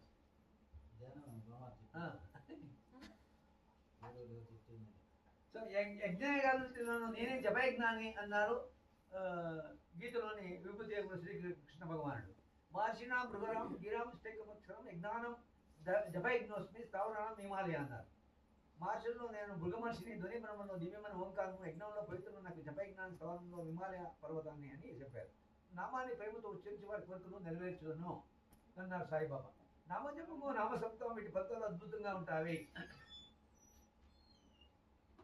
గుంటూరు తెలుసు కదా, గుంటూరులో రామనామ క్షేత్రం ఉంది, తెలుసునా? రామనామ క్షేత్రం తెలీదా? ఈ రోజు కూడా అంటే కోదండరాములు అని ఆ రోజు ఉండ్రి వాళ్ళు కాలం అంటారు, వాళ్ళు ఇది పెట్టింటారు. ఆ రోజు రామకోటి రాసి కాల్నడకతో భద్రాచలం వెళ్ళి రామనామకోటి రాసింది అక్కడ పెట్టి సాష్టాంగ నమస్కారం వేశారు, పైకి లేదు, అక్కడే ప్రారంభించారు. వాళ్ళ గుర్తుకి వాళ్ళ పిల్లలు ఇక్కడ గుంటూరు రామనామ క్షేత్రం పెట్టుకుంటారు, రాముడు పెట్టినారు. స్తూపం అక్కడ కూడా ఉంది. ఈ రోజు కూడా 24 అవర్స్ నామజపం చేస్తున్నారు. 24 అవర్స్ 6 షిఫ్ట్లు ఉన్నాయి. ప్రతి ఒక్కరు కూడా 6 నలుగురు కూకుంటారు, 24 మంది. అక్కడే భోజనాలు అన్ని ఏర్పరిచింది, వాటికి ఏం కావాలని ఇచ్చినారు. 24 అవర్స్ కూడా హరే రామ హరే రామ రామ రామ హరే హరే హరే కృష్ణ కృష్ణ హరే జరుగుతూ ఉంటుంది. కోదండరాములు వారి విగ్రహ ప్రతిష్ఠ జరిగింది. అప్పటి నుండి హరే రామ హరే రామ రామ రామ హరే హరే హరే కృష్ణ కృష్ణ హరే అనే మహామంత్రము నిరాటంగా జపించబడుతున్నది. ఇది చాలా అరుదైన విషయం. రాముడే సాయరాముడు అనే సత్యాన్ని మనం విస్మరించకూడదు. సాయమాడు ఏమన్నానంటే, ఎవరైతే నన్ను మదిలో తలుచుకొని నా నామాన్ని జపిస్తారో, నా కథలు వింటారో, నా లీలను గానం చేస్తారో వారిని కష్టాల నుండి గట్టెక్కిస్తాను, మృత్యువుల నుంచి కూడా కాపాడుతాను. అత్యంత విశ్వాసంతో నన్ను ఆశ్రయించిన వారి ప్రార్థన నుండి అధిగంపజేస్తాను. నన్ను నమ్మండి, ఈ బతికే ఎప్పుడూ అబద్ధం ఆడడు అన్నారు. ఇప్పుడు ఈ గ్రంథ పారాయణ ఒప్పుకోమనిచ్చే ముందు ప్రతిరోజు భక్తులు వారి సంకల్పాలు చెప్పుకోవాలి. అంటే ఏ కోరిక నెరవేరడానికి లేదా ఏ కష్టం నుండి గట్టెక్కడానికి అది సాయమాలకు చెప్పుకోవాలి. దిగుల అపేక్ష లేకుండా కేవల భక్తి భావంతో ఆత్మ నిజం ప్రధానంగానే అయితే లోక కళ్యాణం కోసం, విశ్వ సంస్థ కోసం అని సంకల్పం చెప్పుకోవాలి. అడిగినట్టు అమ్మ కూడా అన్నం పెట్టదు. భగవంతుని మనకు కావాల్సిన ఏమిటో అడగాలి. అలా అడిగేది ధర్మ సమ్మతమైన కోరిక ఉండాలి. ఇది బాబా అంటే బాధ్యత. ఇప్పుడు ఏమి, మీ కొడుకు ఎగ్జామ్ ఫీజు కట్టాలంటారు, మీ దగ్గర ఉండి లేకపోతే అప్పన చేసి ఇస్తారు. అట్లే విశ్వానికి తల్లిదండ్రులు ఎవరు? పార్వతి పరమేశ్వరుడు. ఇచ్చింది ఎవరు మీకు ఇవన్నీ? వాళ్ళని అడగల, నా కొడుకు మంచి ఉద్యోగం రావాలి, నా కూతురికి మంచి వరుడు రావాలి అన్నది. అది అమెరికాలోనే కావాలంటే కోరిక, ఇది బాధ్యత. బాధ్యతకి కోరికకి డిఫరెన్స్ ఉంటుంది. మా అమ్మాయికి మంచి వాళ్ళు తో పెళ్లి కావాలా అనేది బాధ్యత అవుతుంది, అమెరికాలో కావాలనేది కోరిక అవుతుంది. కాలేజీకి పోవాలా, కాలేజ్ ఫీజు కట్టాలా, కాలేజీ ఓకే, నేను కావాలనే కాలేజీకి పోవాలంటే కోరిక అవుతుంది. కాలేజీకి పోయి వచ్చేది బాధ్యత అవుతుంది. స్వామి చెప్పేది కూడా అదే బాధ్యత. కొంతమంది అభిప్రాయం ఏంటంటే భగవంతుని ఏమి అడగొద్దు, నీకేం కావాలో ఆయనకు తెలుసు, ఆయన ఇస్తాడు అంటారు. ఈ అభిప్రాయం నా అంటే రచయిత దృష్టిలో సరైనది కాదు. గజేంద్రుడు ముసలితో కొన్ని సంవత్సరాలు పోరాడి ఇంకా ఓపిక లేక అంటాడు కదా, తావులో తప్ప మూర్ఛ వచ్చే తనువన్ దర్శన్ నీవు తప్ప ఇంకా పరంపరకు కావని వరద సంరక్షించు భద్రాత్మక నేను శరణాగతి పొంది ప్రార్థిస్తే కానీ చతుర్భుజుడు శంకచిత్రగాథాలయ్య రక్షణ కాలేదు. అదేవిధంగా కౌరవుల సమయంలో ద్రౌపది వస్త్రాపరణ సమయంలో దుశ్శాసను ద్రౌపది చేసి లాగుతూ ఉంటే ఆమె తాను రక్షించుకునే యత్నంలో ఒక చెంత కృష్ణ భగవాన్ని ప్రకటిస్తా, ఇంకొక చెంత చీరను గట్టిగా తన వైపు రాకుండా ఉంటుంది. పైనుండి ఇదంతా చూస్తున్నాడు కృష్ణ భగవానుడు రుక్మిణి సమేతంగా. ఇంకా తన చేత కాదని తెలుసుకుని ఆమె రెండు చేతులతో అన్న కృష్ణ పాయమా అంటూ ప్రార్థించగాని ఆమెని రక్షిస్తాడు. ఆత్మరక్షణ చేసుకోవద్దని కాదు, సర్వస్వ శరణాగతి పొంది మనకు కావాల్సిన నిర్మోహమాటంగా భగవంతుని మనమే అడగాలి. అదే సంకల్పం చెప్పుకోవడం ఉన్న పరమార్థము. సంకల్పానికి ఉన్న బలము చాలా గొప్పది కనుక పారాయణ మొదలు పెట్టిపోయే ముందు కానీ మధ్యలో కానీ చివరిలో కానీ పదే శ్రీ సాయి మహారాజుకు మన సమస్యలు లేదా కోరికలు వినియోగించుకోవాలి. బయటికి వినపడిన స్వరం కొంచెం పెంచి చెప్పుకుంటే కలిగే అనుభూతి ఆత్మవిశ్వాసం తెలియజేస్తుంది. కానీ చెప్పుకోవడానికి బిడియపడేవారు వారికి ఏమి కావాలో ప్రశాంతంగా మనసులోనే కోరుకోవచ్చు. ఇటీవలి కాలంలో ప్రపంచవ్యాప్తంగా ప్రాచుర్యంలోకి వస్తున్న ప్రాణిక్ హీలింగ్ ముఖ్య సూత్రం కూడా ఈ సంకల్ప బలం మీద ఆధారపడి ఉంది. పారాయణ చేసే సమయంలో కాకుండా రోజు పూజా మందిరంలో ప్రార్థన చేసుకున్నప్పుడు కానీ లేదా సాయిబాబా మందిరానికి వెళ్ళినప్పుడు కానీ నీకు ఏం కావాలో అంటే ఎటువంటి చిక్కు సమస్య నివారణ కావాలో అలాగే ఆరోగ్యాభివృద్ధి, విద్యాభివృద్ధి, ఉద్యోగాభివృద్ధి కోరుకోవచ్చు. ఇవేని సమస్యలు లేని వారు ప్రశాంతమైన సుఖప్రదమైన జీవనం లాంటి విషయాలు అన్ని సాయిబాబాకి వినియోగించుకోవచ్చు. సాయి మందిరికి వెళ్ళిన ప్రతి భక్తుడు భక్తులు కూడా ఎవరికి వాళ్ళు వారి సమస్యలు ఎదురుగా ఉన్న సాయికి చెప్పుకోవాలి. సాయిబాబా విగ్రహం తాకి మరీ చెప్పుకోండి. సాయి కుడికాలు కానీ లేదా ఎడమ పాదం కానీ లేదా పాదాలు ఏవైతే వాటిని మీ చేతితో తాకి మీ సమస్యలు మీ కష్టాలు కోరికలు అన్నీ చెప్పుకోండి. మీరు చెప్పుకుంటే వింటారు బాబా, మీకు సహాయపడతారు. ఇక్కడ కావలసిన మొక్కువని చెక్కు చూడని విశ్వాసం, అదే మీరు ఇచ్చే దక్షిణ. ఇతర దేవాలకు సాయి మందిరాలకు ఉన్న ముఖ్యమైన తేడా ఇదే. ఇతర దేవాలలో మనం గర్భగుడిలోకి వెళ్ళలేము, అర్చమూర్తిని తాకలేము. మన తరపున అన్ని అర్చక స్వాములే చేస్తారు. ఇక్కడ బాబా మందిరాలు అలా కాదు. ఇక్కడ ఒక మతము ఒక కులం అనే తేడా లేదు, మానవులంతా ఒకటే. అందరి ప్రభువు భగవంతుడే, అల్లా మాలిక్ సబ్కా మాలిక్ ఏక అని బాబా అనడంలో అర్థం ఇదే. ఈ చరాచర సృష్టిని నడిపే ఆ పరమాత్మ ఇప్పుడు సాయిబాబా కొన్ని ముల్లోకులు సూచిస్తున్నాడు కనుక సాయిని నమ్మి ఆరాధిస్తే మందిర దేవుడిని ఆరాధించినట్లే. సాయి మందిరం ఆగమశాస్త్రానికి ప్రధానంగా లేదు, ఈ యథార్థం అందరికీ తెలుసు. అయినా సరే సాయి మందిరానికి అడుగుపెట్టగానే గోతనామతో అర్చనలు అభిషేకాలు సాయం చేయించుకోవాలంట తొందరపడుతూ ఉంటారు. సాయి మార్గానికి ఇరుపతి మార్గల వ్యత్యాసం తెలుసుకుని ఆశిస్తే మంచిది. ఏ కోరికన్నా అది ధర్మసంబంధంగా ఉండాలి. ఇంతేకాదు దూరాన ఉంటే విదేశాలని ఆప్తులు బంధువులు స్నేహితులు శ్రేపుల శ్రీమతులైన వారి క్షేమం కూడా మన సంకల్పంలో చేసుకోవచ్చు.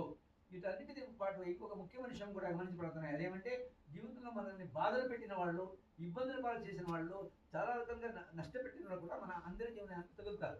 దయచేసి అటువంటి వారి క్షేమం కూడా మధ్యాహ్నం చెప్తారు కదా మీరు, అది మన సంకల్పం చేర్చడం మర్చిపోవద్దు. అంటే వారిని మనసారా క్షమించి వారికి మేలు జరిగేలా సాయి మహారాజు ప్రార్థిస్తాం. అలా చేయడం వల్ల మన ఉదయం ఎంతో తేలికపడుతుంది, పులికరిస్తుంది కూడా. అప్రయత్నంగా కన్నీరు కూడా ధారాపాతం శ్రవిస్తుంది. ఎందుకంటే అంత విశ్వాల ఉద్యమంతో అందరూ చేయలేరు. చేయగలిగితే అది పరమాత్మమైన దైవత్వమే కానీ మరొకటి కాదు. ఆ విధంగా ప్రార్థన చేయడం వల్ల సాయిబాబా ఎంతో సంతోషిస్తారు, మనల్ని హక్కున చేర్చుకుంటారు. ఇందులో ఏమాత్రం సందేహం లేదు. సర్వే జన సుఖినో లోకా సమస్త సుఖినో ఆర్థిక సుఖపరి సాయిబాబాతో చెప్పుకున్న శాంతి వచనాలకు అర్థము పరమాత్మ ఇదే కదా. ఇదం సంకల్పము. ఈరోజు మీరు చెప్పుకోండి బాబాకి ఏదన్నా ఉంటే. సంకల్పం లేదు అనుకో, మా సత్యసాయిబాబు చెప్తా ఉంటారు వజ్ర సంకల్పము అని. వాళ్ళు చేసిందన్నీ నంబర్ 1గా జరిగింది. ఈ రోజు కూడా జరుగుతాము. మన రాష్ట్రపతి వచ్చారు, ఉపరాష్ట్రపతి వచ్చారు, ప్రధానమంత్రి వచ్చారు. 100 సంవత్సరాలు దీనికి సత్యసాయిబాబా పుట్టుపర్తి వాళ్ళు అప్పుడు అంతా ఉంది వజ్ర సంకల్పము అని.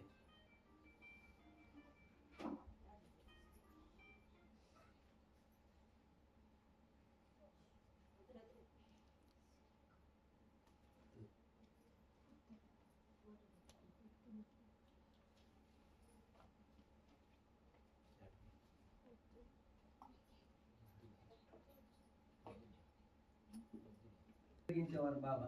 షిర్డీ గ్రామంలోనే ఉన్న మార్వాడిలు దుకాణానికి వెళ్ళి భిక్ష చేసి తెచ్చిన నూనెతోనే ప్రమిదలు వెలిగించేవారు. రాను రాను నూనె ఊరికి ఇవ్వటం భక్తులకు అంతగా ఇష్టం లేదు. వారంతా కూడబలుకొని ఆ రోజు నుండి బాబాకు నూనె ఇవ్వకూడదని తీర్మానించుకున్నారు. రోజులాగే సాయిబాబా వారి దుకాణానికి వెళ్ళి ఖాళీ డబ్బా వాళ్ళ ముందు పెట్టారు. రోజు నూనె తిరిగిపోయేదానికి ఎక్కడి నుంచి వస్తుందయ్యా, నూనె లేదు గీన్ లేదు, పోయి రావయ్యా అంటూ చీత్కరించుకున్నారు. నూనె దుకాణదారులతో ఒకటే మాట, వాళ్ళు అమ్మే నూనెను వాళ్ళను కూడా సృష్టించిన సృష్టికర్త వాళ్ళ ముందుకు వచ్చిన గ్రహించలేని అజ్ఞానులు వాళ్ళు. బాబాసాయి మరు మాట్లాడకుండా వెనదరికి ద్వారకామాయికి వచ్చారు. చీకటి పడింది, దీపాలు పెట్టి వేడైంది. మేము బాబాకి ఈ రోజు నూనె ఇవ్వలేదు, ప్రమిదలు ఎలా వెలిగిస్తారో చూద్దాం రండి అంటూ దుకాణదారులు గ్రామంలోని కొందరు ఈ జనాన్ని కూడా పోగేసుకుని వచ్చారు. బాబాసాయి రోజు మాదిరిగా ప్రమిదలో ఒత్తులు సరిచేశారు. ప్రమిదల సంఖ్య పెంచారు. మసీదు మొత్తం ప్రమిదలతో అమర్చారు. బయట దూరంగా నక్కి చూస్తున్నారు దుకాణదారులు, వారి మద్దతుదారులు. ఇంకా గ్రామంలోని యువకులు అన్ని ప్రమిదలు నూనె లేకుండా ఎలా వెలిగిస్తారబ్బా అంటూ చూస్తున్నామని అనుకుంటున్నారు. రోజు బజార్కి వెళ్ళి నూనె వచ్చే డబ్బా తీసుకున్నారు. అది ఖాళీ డబ్బా, దాన్ని నీటితో నింపారు. బయట నుంచి దొంగచాటుగా చూసి జనం అనుకుంటున్నారు, ఏమిటి పిచ్చి మహారాజు ఇవాళ నీటితో దీపాలు వెలిగిస్తారా ఏమిటి వాళ్ళెవా అంటూ నవ్వుకుంటున్నారు. నీటితో నింపిన డబ్బాలోనే కాసిన నీళ్లు తన నోట్లో పోసుకొని ఉక్కట బట్టి తిరిగి ఆ నీళ్ళని డబ్బాలోకి ఉమ్మేశారు బాబా. ఆ విధంగా 3 సార్లు చేశారు. బయట జనానికి ఆత్మత ఎక్కువైంది. ఏం చేస్తాడు బాబా తర్వాత అంటూ మునివేడిని వ్యవస్థ ఆ భక్తుని తల్లికి దీర్ఘకాలం వ్యాధి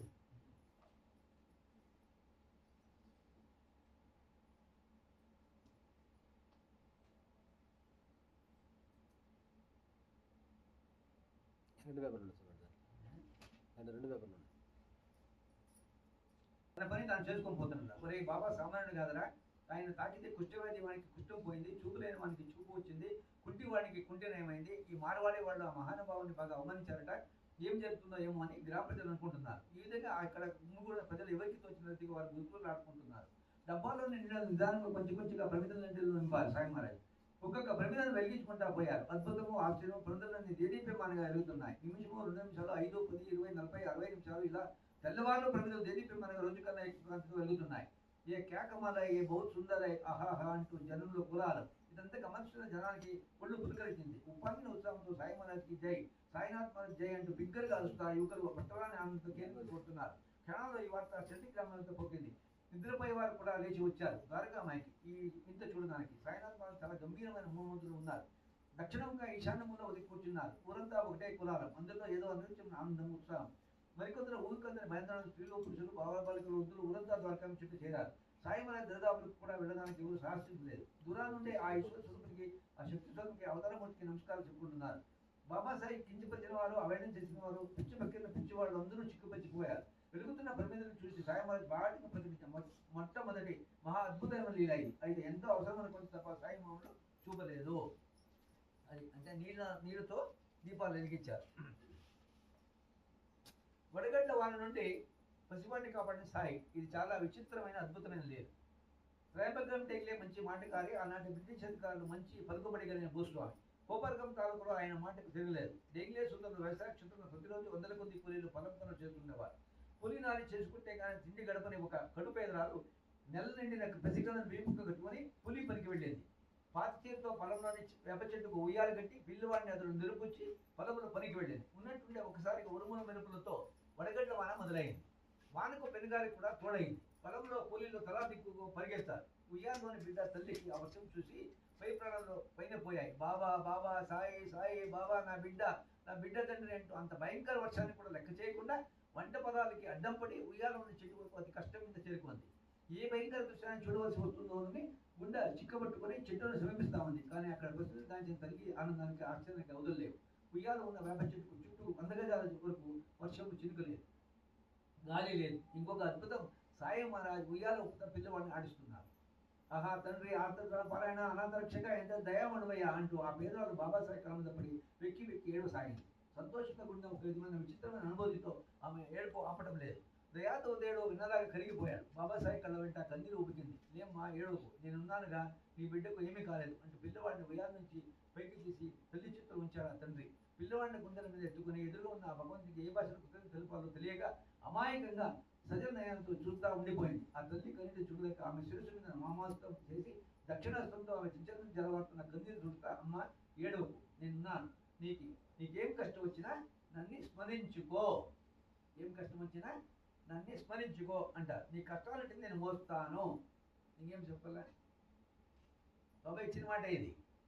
నీ కష్టాన్ని నేను మోస్తాను. నీకు ఏ కష్టం వస్తున్నా ఏం చేయాల? నన్ను స్మరించుకో. అయ్యా సాయి సాయి, చిన్నప్పుడే మా అమ్మ చనిపోయింది, మార్తలు నన్ను పెట్టిన బాధలు లేవు, అవి చూడలేక మా నాన్న కూడా పోయాడు, కటిక బీద కుటుంబంతో నాకు పెళ్లి కుదిరించి నా మార్తలు చేతులు దూరుకుంది, ఇంటి వద్ద పిల్లవాడిని చూసేవాళ్ళు లేరు, ఇటీవలే వాడి తండ్రి జబ్బుతో మంచాన పడ్డాడు, నాకు దిక్కు లేరు బాబా, బాబా నేను చూస్తుంటే మా నాన్నే గుర్తొస్తున్నాడు అంటూ సాయి మహారాజ్ 2 అరచేతులు ఆమె ముఖాన్ని దాచుకుని పసిపిల్లగా వెక్కి వెక్కి ఏడ్చింది. ఆమె పడుతున్న ఆవేదనకు సాయి మహారాజ్ చలించిపోయారు. బాబా కళ్ళ వెంట కూడా కన్నీరు పొక్కుతుంది. గోమగా ఆమె తల నిమురుతా, అమ్మ చెప్పానుగా నేను మీ తల్లిని తండ్రిని కూడా, నీకేం కష్టం వచ్చినా నన్ను పిలువు, నీ సమస్యలంటిని నేను మోస్తాను అంటూ అక్కడి నుండి రెప్పపాటలో గదిలాలు సాయి మహారాజ్. ఇంతలో ఇతర కూలీలు నానసంటెగిలి అటుగా ఆమెకు వస్తున్నారు.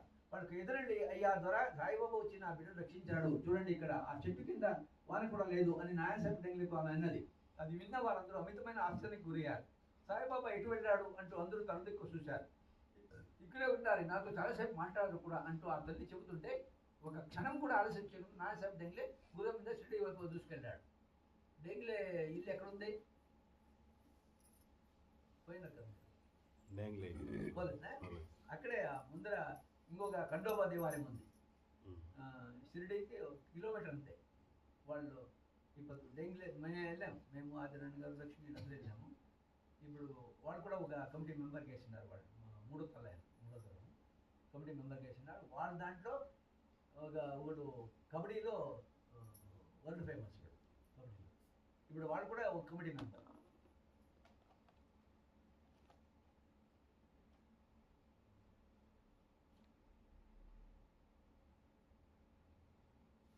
సాయిబాబా ఎటు వెళ్ళారంటూ అందరూ తలగా దిక్కు చూశారు. ఇక్కడే ఉండాలని నాకు చాలాసేపు మాట్లాడకూడదు అంటూ ఆ తల్లి చెబుతుంటే ఒక క్షణం కూడా ఆలస్యం చేయకుండా నాయసంటే గుర్రం మీద షిరిడి వైపు దూసుకెళ్ళాడు.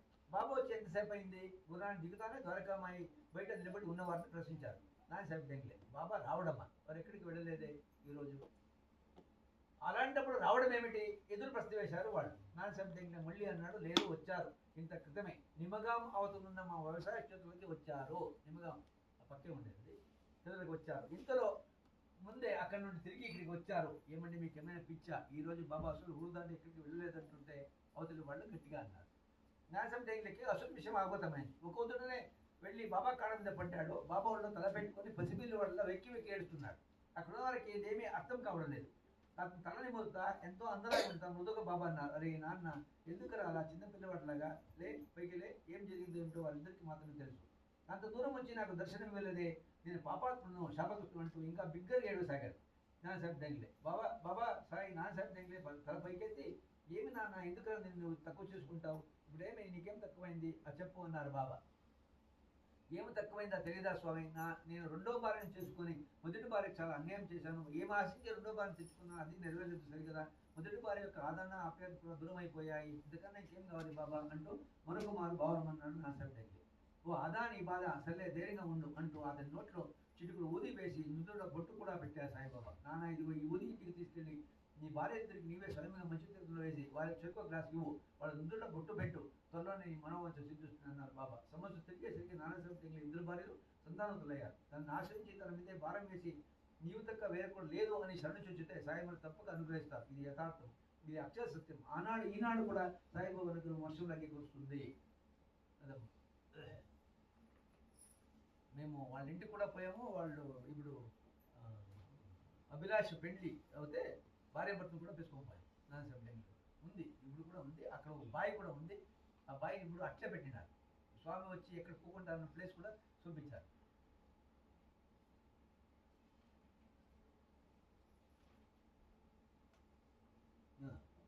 ఇప్పుడు ఏమి నేను చేస్తా ఉన్నాను అదే ఆ రోజుల్లో, అంటే బాబా ఉన్నప్పుడు ఆ రోజుల్లో దాసగణం ఈ పని చేస్తాం.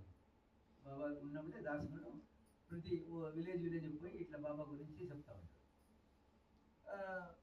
ఆ రోజు బాబా ఏవల గ్రామంలో రమాబాయి బాబా సాయి జీవితంలో జరిగిన లీలే. ఏవల గ్రామం నాగస్వామి నుండి కోపర్గా మధ్యలో షిరిడి వెళ్తూ తిరుగుతుంది.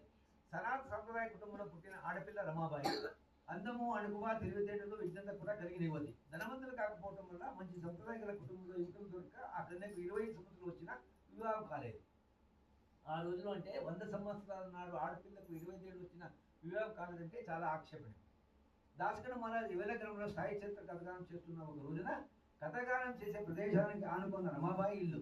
ఆమె తన ఇంటి డాబాయికి సాయి ఇల్లు చరిత్ర శ్రద్ధగా విన్నది. తన వినడం అంటే సాయి గురించి అంత విపులంగా తెలుసుకోవడం అదే ప్రథమం. తనకు మంచి వల్లితో వివాహం జరిగితే షిరిడి వెళ్ళి బాబాను దర్శించుకుని టెంకాయని సమర్పించుకుంటున్నానని మొక్కుకుంది. ఇప్పుడు కొందరు మొక్కుంటా ఉంటారు కష్టాలు వచ్చినప్పుడు. 100% అది బాకీనే. లాస్ట్లో కూడా వస్తుంది సప్త గంగాదేవికి శ్యామ నంపిస్తారు స్వామి. ఎవరు మొక్కుంటారు కూడా అలా స్వామి ఏం చెప్పలేదు, మీకు మీరే మొక్కున్నారు, అప్పుడు 100% బాకీ. ఆ మొక్కు తీర్చాల్సింది. మా దీంట్లో జరిగింది, మీకు తెలిసిన అది మా అనసూయమ్మ వచ్చారు కదా, అనసూయమ్మ వాళ్ళ కూతురు వాళ్ళ కూతురు అమెరికాలో ఉంటుంది కూతురు.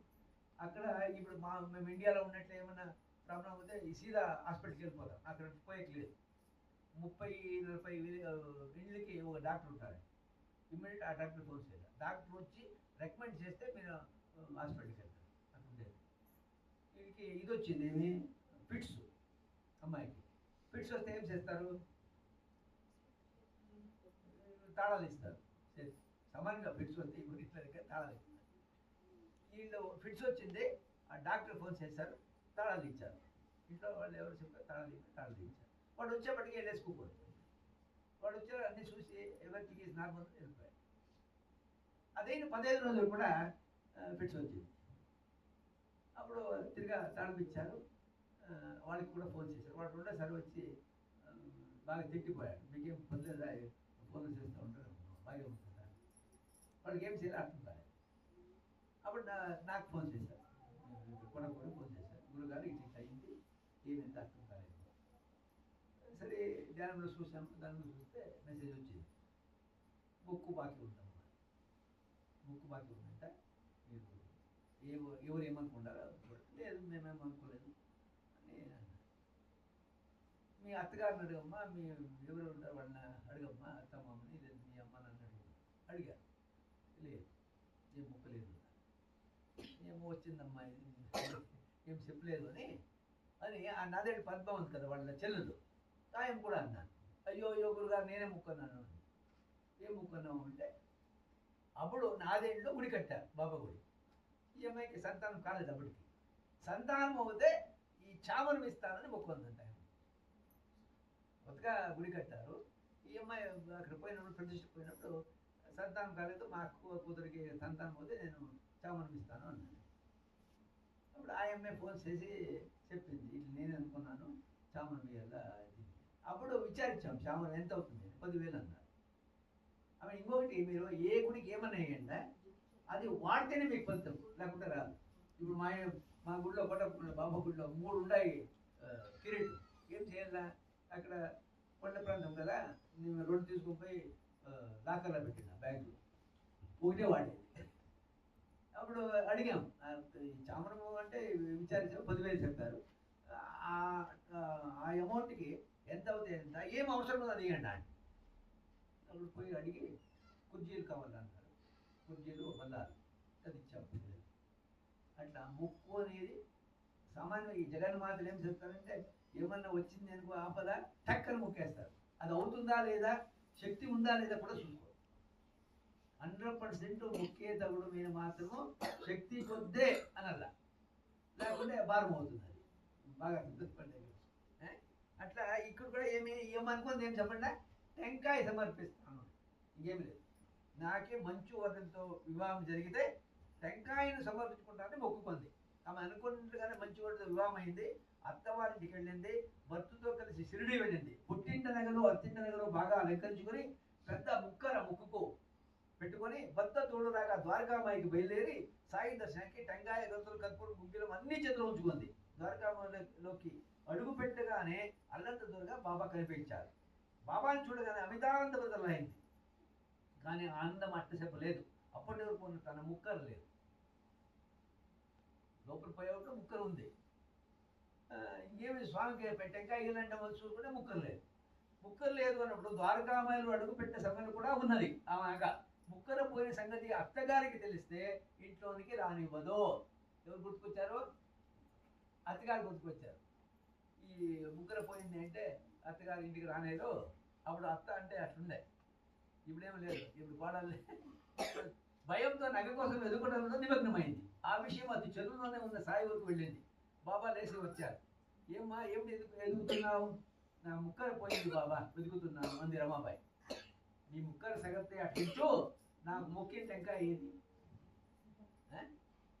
ఏమ్మా చూడండి బాబా ఏమంటారు, నీ ముక్కర సంగతి అట్లుంచు, నాకు మొక్కి టెంకాయ ఇది, నా టెంకాయ నాకు ఇచ్చేయి అంటారు. ఉండు స్వామి, నీ టెంకాయ కన్నా నా ముక్కరే నాకు ముఖ్యము, నీ టెంకాయకి నా ముక్కరే నాకు ముఖ్యం అంటుంది రమాబాయి. కాదు, నా టెంకాయ నాకు ముఖ్యం అంటూ బాబా ఆమెను తరిచి అడిగాడు. రమాబాయికి ఆవేశము ఉక్రోషం వచ్చేసాయి. ఇదిగోనయ్యా నీ టెంకాయ తీసుకో అంటూ తన చేతిలో ఉన్న కొబ్బరికాయను గట్టిగా నేలకేసి కొట్టింది రమాబాయి. బాబా పగపగా నవ్వుతున్నారు. రమాబాయికి ఏడుపు వచ్చింది. ఇదిగో అమ్మి అంటూ చూడు కిందికి అన్నారు. ఆశ్చర్యం ఏమంటే పోయిందనుకున్న ఆమె ముక్కర పగిలిన టెంకాయ పక్కనే ఉంది. రమాదేవి టక్కనే అనగా తీసుకుంది. బాబా ఇలాంటి చమత్కారం ఎందుకు చేశారో అర్థమైంది. కొత్త దంపతులు బాబా కాళ్ళ మీద పడి సాయి ఆశలు పొందారు. తన అమితిగా ప్రేమించిన భక్తులకు ఈ విధంగా అడ్డపట్టి ఇచ్చేవారు.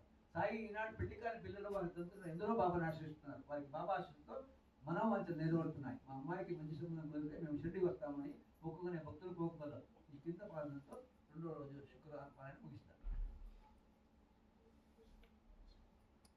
ఓ సాయి ఈశ్వర, ఓ దత్త దిగంబర, ఇటు రావయ్యా.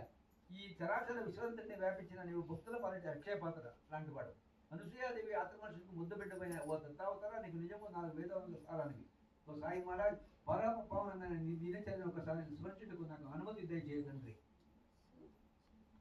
బాబా, నీకు తెలియదే మాకు తెలిస్తే ఏముంది తండ్రి, నీకు అంతే విదితమే. అయినా వివరంగా చెప్పుట నా ధర్మమని తెలిసి చెబుతున్నాను. ఓంకారం ప్రణమో తదోంకారం నుండి బ్రహ్మవిష్ణుమహేశ్వరుడు ఉద్భవించారు కదా. నీవు త్రిమూర్తుల స్వరూపుడేము. నీవు శివస్వరూపంలో మాకు దర్శనమిచ్చినప్పుడు నిన్ను వర్ణించ మాకు తరమా. ఓ సాయి సర్వేశ్వర, నీవు వామభుజనకు జ్యోతి తగిలించుకుని త్రిశూలముండమున కుడిచిందని బోడాశక్తుని పేరుందిన నీవు నీ భక్తులకు సదా సౌరస్వరూపం ప్రసిద్ధు కదా తండ్రి. ఎంత దయమండవయ్యా. ఓం శ్రీ సాయి నమః శివాయ. అంతేకాదు పాల్గొన ధరించి దిగ్గజలను మెరుపును చుట్టుకొని జపపాలక మండలంలో చేతపుట్టి నీవు నడుస్తూ ఉంటే తండ్రి చూడముచ్చటగా ఉన్నది. నీవు ధరించిన నాగజడ నీకు మరింత శోభన చిక్కుస్తూ ఉంటుంది. నిజంగా ఈ స్వరూపంలో నేను చూడగలుగుతా నీ భక్తులు అదృష్టం. బాబా, నాకు తెలిసినయ్యా, నిశ్చలమైన భక్తితో నేను స్పందించే భక్తుల కష్టాలంటే పరామర్శం చేసి వారికి సర్వసభాలను ప్రదర్శించదు. అంతేకాదు ధ్యాన దీక్షను సుందరపరచగలిగిన వారికి గుణాలను సుఖాన్ని కలిగజేసి నన్ను ధర్మేత్వంతో ప్రకటించేందు కదా. ఓ సాయీశ్వర, ఇటు రాకండి. నీ దివ్యమంగళ రూపాన్ని నేను మరలా చూడాలి. సద్గురు సాయినాథ్ మహారాజ్ కి ఓం సాయి శ్రీ సాయి జయ జయ సాయి. ఓం సాయి శ్రీ సాయి జయ జయ సాయి. ఓం సాయి శ్రీ సాయి జయ జయ సాయి. ఓం సాయి శ్రీ సాయి జయ జయ సాయి. ఓం నారాయణ ఆది నారాయణ. ఓం నారాయణ ఆది నారాయణ. ఓం నారాయణ ఆది నారాయణ. ఓం నారాయణ ఆది నారాయణ. సద్గురు సాయినాథ్ మహారాజ్ కి జై. వెంకటేశ్వర మహారాజ్ కి జై. గురువేశ్వర మహారాజ్ కి జై. అమ్మవారికి జై. భక్తులకి జై. రామూర్తి స్వామికి పాట పాడండి. బాబా పాట పాడతారా? జయ సాయి జయ జయ సాయి. ఓం సాయి శ్రీ సాయి జయ జయ సాయి. జయ జయ సాయి. జయ జయ సాయి. ఓం సాయి శ్రీ సాయి జయ జయ సాయి. జయ జయ సాయి. ఓం సాయి శ్రీ సాయి జయ జయ సాయి. జయ జయ సాయి. జయ జయ సాయి. ఓం సాయి శ్రీ సాయి జయ జయ సాయి. జయ జయ సాయి. ఓం సాయి శ్రీ సాయి జయ జయ సాయి. జయ జయ సాయి. జయ జయ సాయి.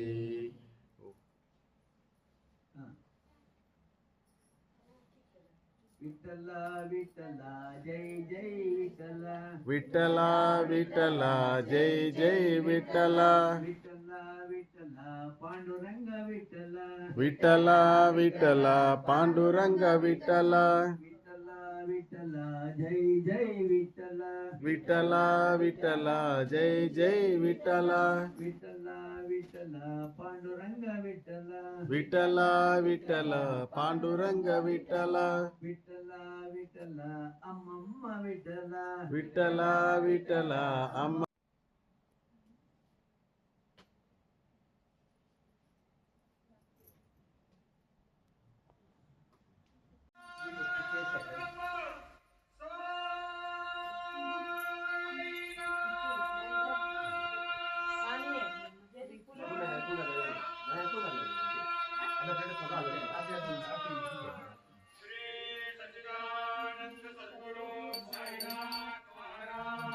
पार्वती पति आधार महादेव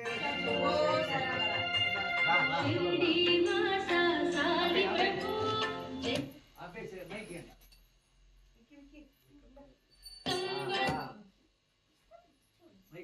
ఎక్సలెంట్ పైకి అన్నది ఎందుకు అన్నదా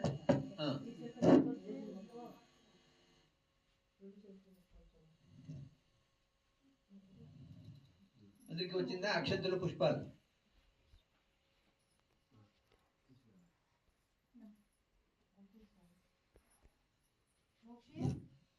చెప్పండి అమ్మా తెలుసో తెలియక చేసిన తప్పులను క్షమించి మన ఆరోగ్య సమస్యల్ని కుటుంబ సమస్యల్ని ఆర్థిక సమస్యల్ని పరిష్కరించే బాధ్యత నీదే స్వామి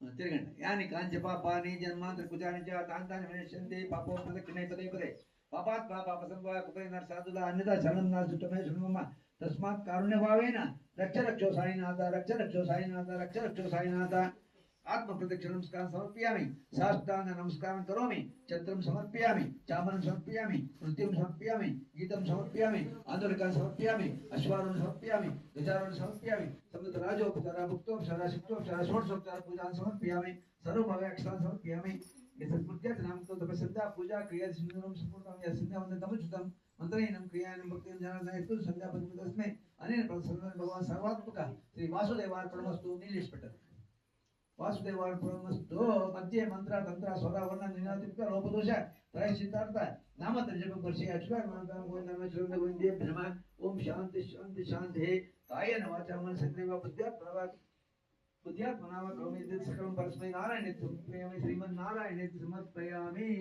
आपे नादियम रांडम में दातलो जरा अकाल मुक्तम सर्वव्याधि नमः साई पादोदकं पावनं देख अर्थम చెప్పాలా अकाल मुक्त्यर्णं सर्वव्याधि निवारणं समस्त दुतोक्षम श्री साई पादोदकं पावनं शुभम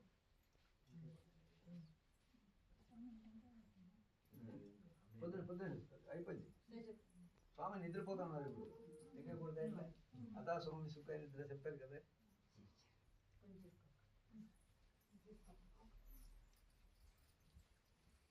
ప్రసాద్ పొద్దున్నే కొడదాం నీకు కాకడ